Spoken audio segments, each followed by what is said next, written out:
Fala moçada, professor Alberto, canal do Professor Total, com mais uma aula de Geografia Bíblica para todos. Você conhece este moço?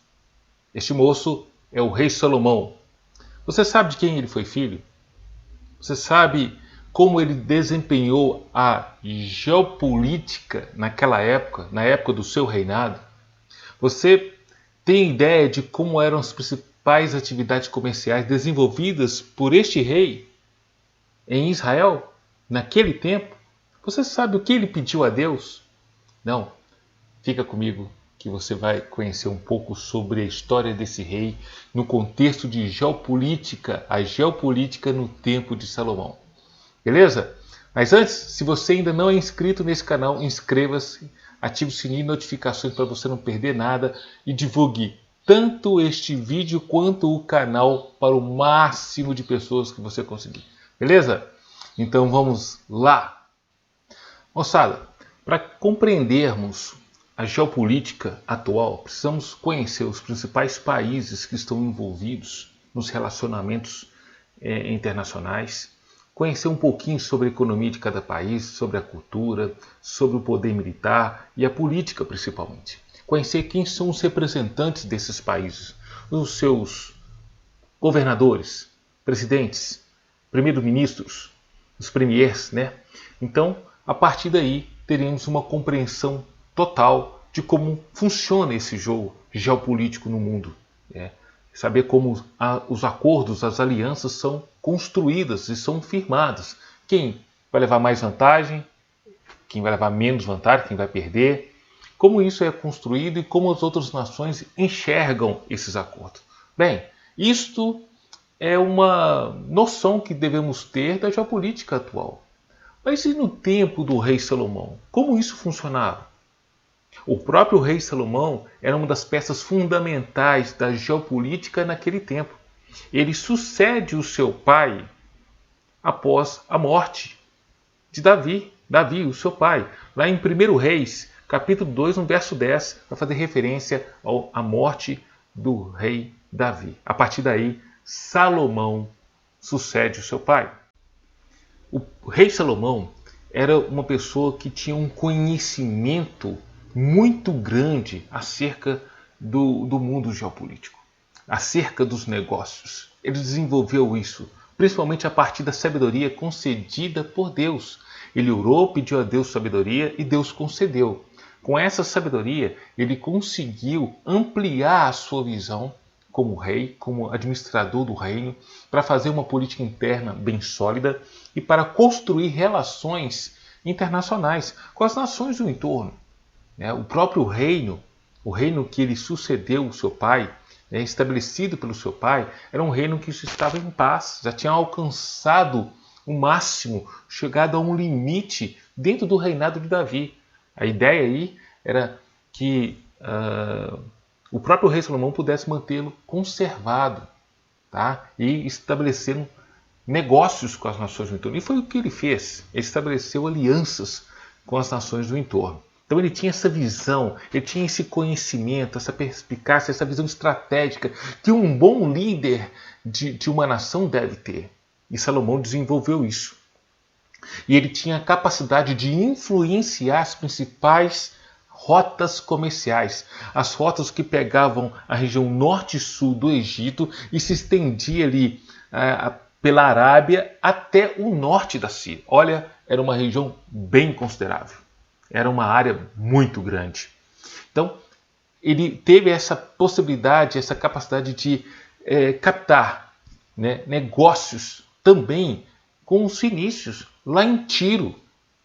E ele desenvolveu isso por meio das alianças. E olha que foi uma das alianças mais importantes que o rei Salomão firmou. Aliás, ele renovou, porque a primeira aliança com o povo fenício foi feita por Davi.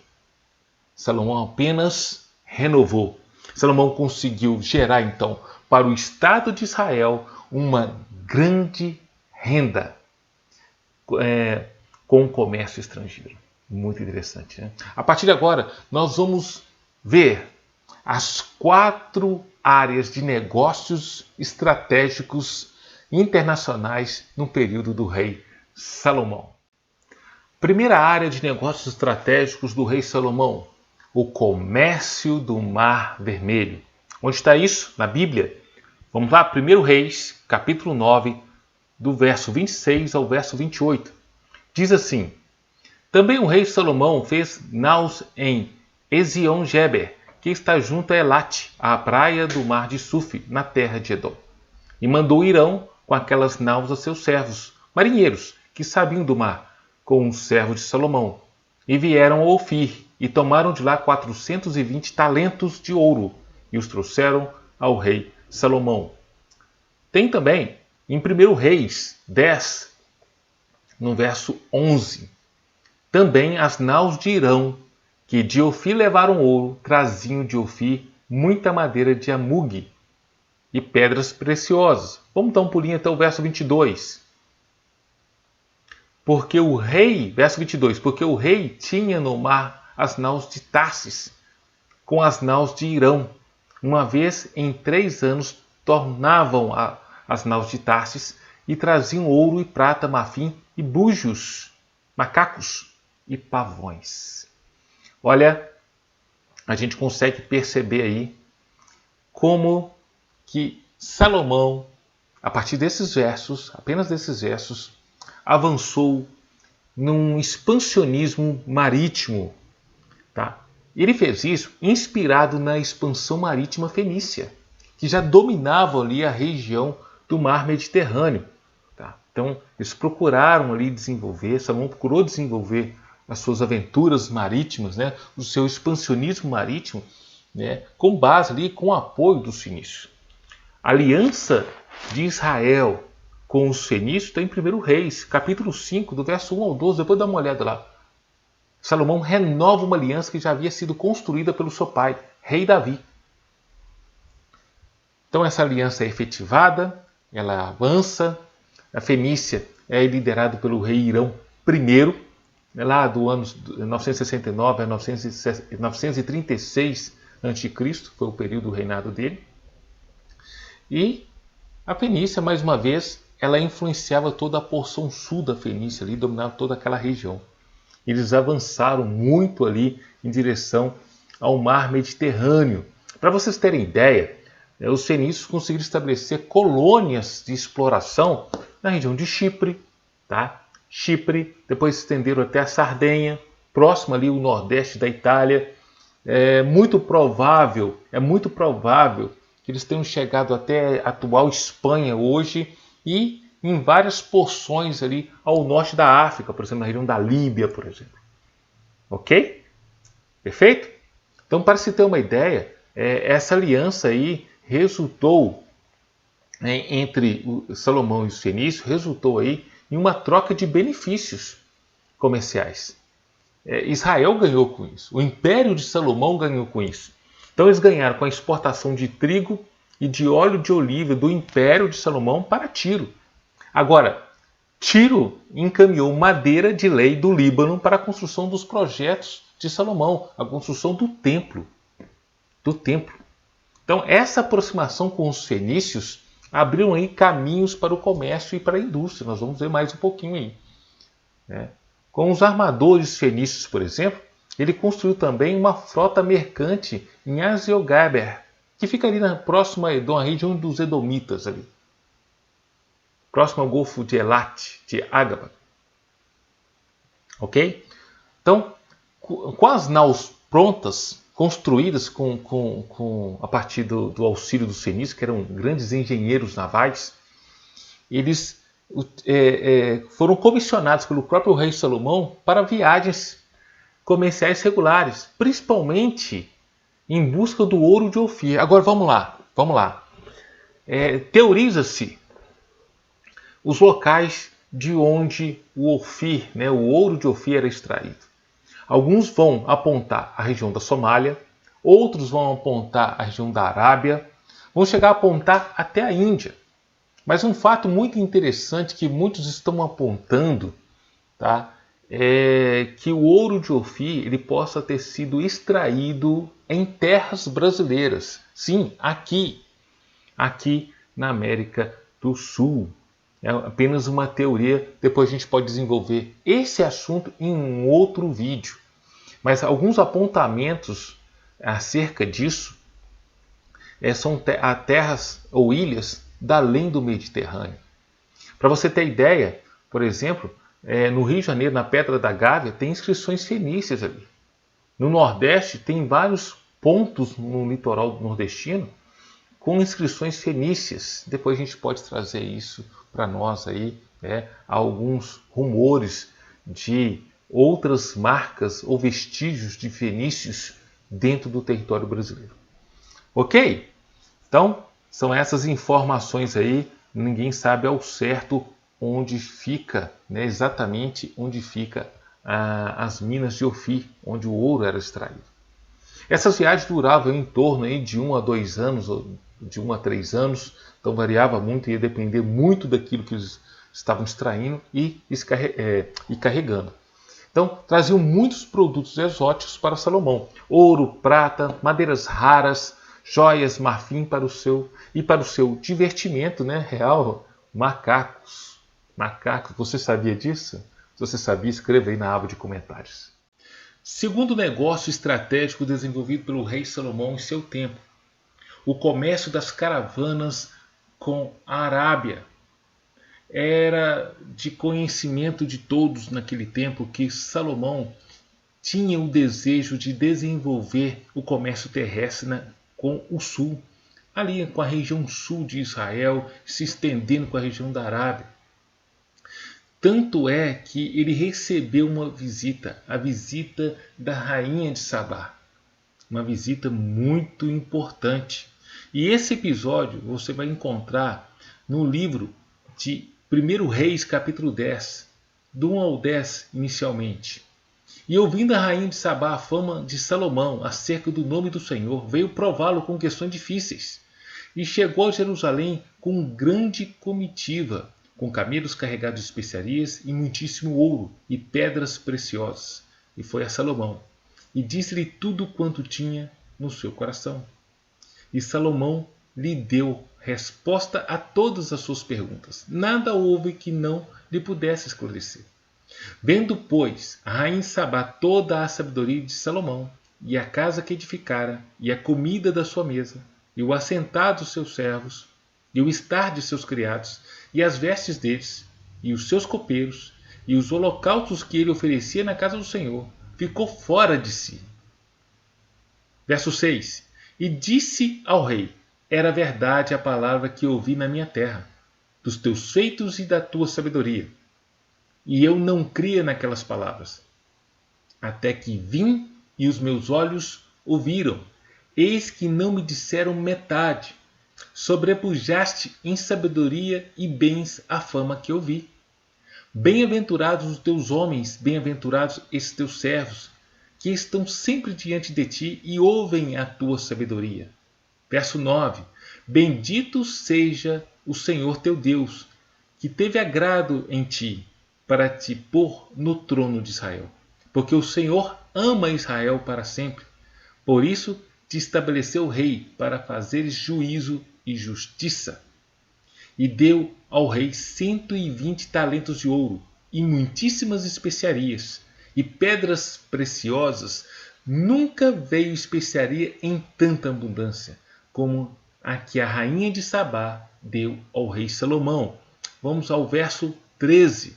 E o rei Salomão deu à rainha de Sabá tudo o que ela desejou, tudo quanto pediu, além do que dera por sua generosidade. Então voltou e partiu para sua terra, ela e os seus servos. Nós temos aí um relato bíblico da visita da rainha de Sabá e como ela ficou impressionada com o potencial de Israel e com o governo de Salomão. Olha que interessante, chegou a ficar até fora de si. Então, essa visita ela foi muito interessante. Agora, note bem, o povo de Sabá, os habitantes de Sabá, era de origem nômade e eles fixaram o seu reino numa região que atualmente hoje nós vamos conhecer como Iêmen Oriental. A região é estratégica. Por quê? Porque de forma transversal, ela se encontra de forma transversal as rotas comerciais que partem do nordeste de Adramaute em direção ou à Palestina ou à região da Mesopotâmia. Então é como se fosse uma bifurcação, uma região ali muito estratégica comercialmente. E este reino dominava, para vocês terem uma ideia, o comércio de especiarias e incenso, pelo qual o sudeste da Arábia era muito famoso. Era muito famoso naquele período. Então eles exploravam esse comércio e também exploravam o comércio de transporte em camelos. E esse, para vocês terem ideia, avançaram ao longo do tempo histórico. Agora, mais uma coisa interessante aqui que notei em minhas pesquisas. Com o eventual fracasso do Egito, tá? Da influência do Egito na Etiópia e na Somália, tá? O fracasso comercial, é bem possível que o reino de Sabá exerceu influência nessas regiões. Tá? É bem possível. Agora vamos lá. Com o expansionismo marítimo de Salomão, tá? Avançando, ficando a cada dia mais forte, se é assim que podemos dizer, ele acabou influenciando uma competição com esse comércio aí incipiente do povo de Sabá. Tá? Penso eu assim. Tá?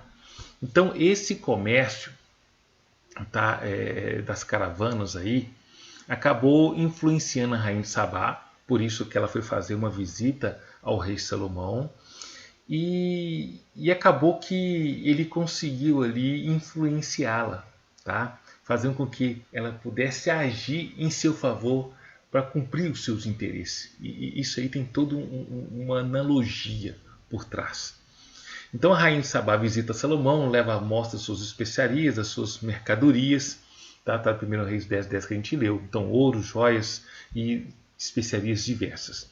Ela provavelmente conseguiu o acordo, a aliança que desejava, que tanto procurava com o reino de Israel a partir de Salomão. Está lá em 1 Reis 10, no último verso que a gente leu, que é o verso 13.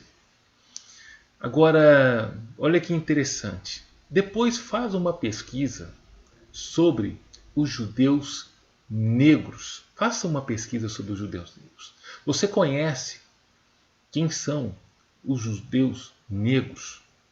Se você deseja neste canal um vídeo sobre essa temática, os judeus negros, escreva aqui na barra de comentários que nós vamos produzir para vocês. Chique demais? Para finalizar essa parte, Salomão enriqueceu os cofres do Estado de Israel com as taxas e os impostos do comércio na Arábia. Está lá em 1 Reis 10, 1 Reis 10, nos versos 14 e 15. E o peso do ouro que se trazia a Salomão a cada ano era de 666 talentos de ouro. Olha, muita coisa. Verso 15. Além do que entrava dos negociantes e do contrato dos especieiros e de todos os reis da Arábia e dos governadores da mesma terra. Ou seja, Salomão aí recebeu muita grana, muito dinheiro, muita riqueza a partir do seu controle nessa região sul de Israel aí, né, se estendendo aí pela Arábia. Beleza?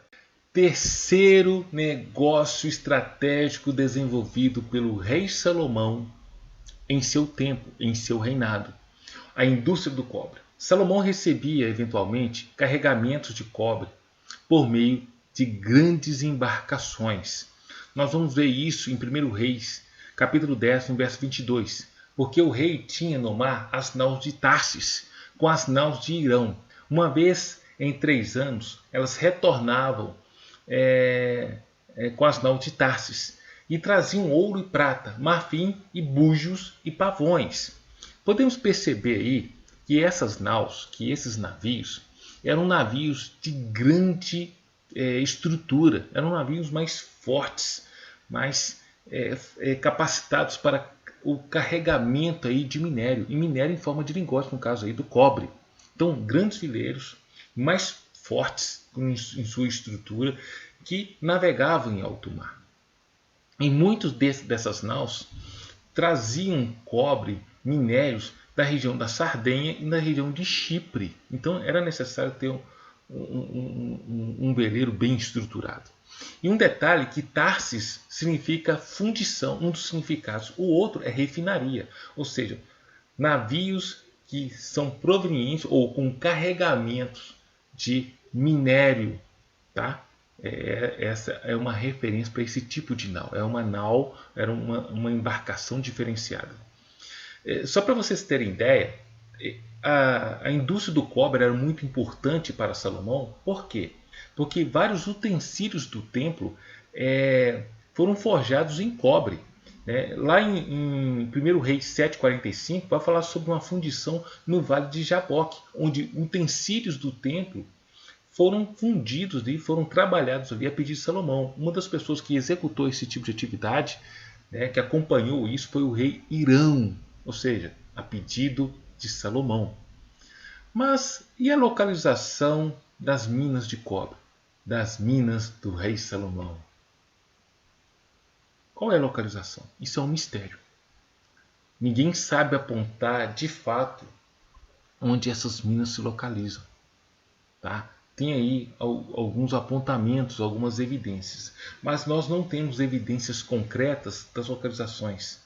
Okay? Inclusive que se Salomão se envolveu com uma mineração aí, ou se ele engajou com uma mineração de grande porte, de grande escala e para a fundição de cobre.